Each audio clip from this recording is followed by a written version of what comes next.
When I was growing up, my favorite fighter during the 90s, Roy Jones Jr. Right. When Roy was at his peak, we put him up against Arthur at his peak. How's that one turn out?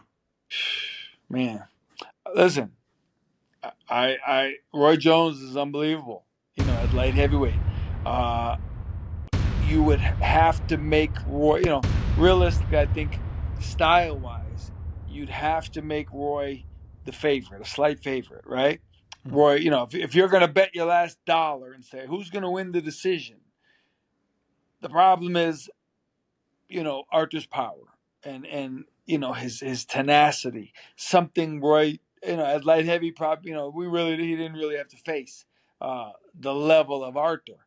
Um, that's a tough fight. That's an all time great matchup. But I'm a big Roy Jones guy. I think Roy Jones at his best might be the greatest fighter of all time. At his absolute peak, 168. Remember he's a 168. Like he wasn't a big light heavy. And that's the thing. Arthur's a big light heavy. You know what I mean? But That's true. yeah, but one thing about Roy that I always remember, and I always tell people this story. We got time for a quick story? Oh, absolutely, man. Okay, Please. this is it. I go by the mentality of fighters. And I remember when Simon Brown and Terry Norris fought the first time. Must have been 1993, I would think. And Terry Norris was on a roll. He was on a hot streak. And he got knocked out bad by Simon Brown. I think it was in the fourth round. He got brutalized. And so they have the rematch. The rematch was in the beginning, I guess, of 94. And Mhm. I was going to training camp with Roy Jones the next day. And so I watched the fight, and Terry Norris put on a display like awesome. He boxed, he moved, he was speed. It was unbelievable. And he beat Simon. He beat Simon clearly. And I went the next day and I was excited, and and I saw Roy, and I'm like, man, it was crazy last night. Did you see the fight? That was awesome. And I never forget, really like nonchalantly, and he was like, shoot. He said, I wouldn't have had to fight him twice to know that was how to beat him. And, I said, man, yeah, okay. He wouldn't have traded with him the first time. He would have fought smart.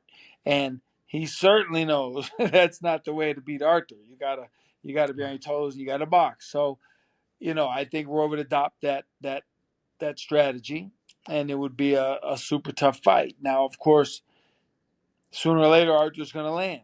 Now at that time, Roy took a punch. He people say, oh, he doesn't have a chin. I go, yeah, that's after he lost 40 pounds and, of muscle, and came down and had a horrific fight with Tarver the first time. And then his body was just destroyed after that. And he's never been the same. It is what it is. So, it would be an all time great. It'd be an all time great matchup. I don't know if it would be an all time great fight, but the matchup, Mm. all time great.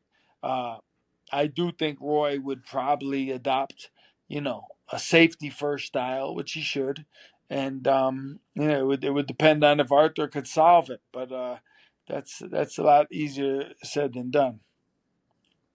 Absolutely. Absolutely. He had the explosiveness and he was so unorthodox with the way that he did things and little Yeah, angles that he'd use. But as much as that worked in his favor, it also worked a little bit against him from a defensive standpoint. right.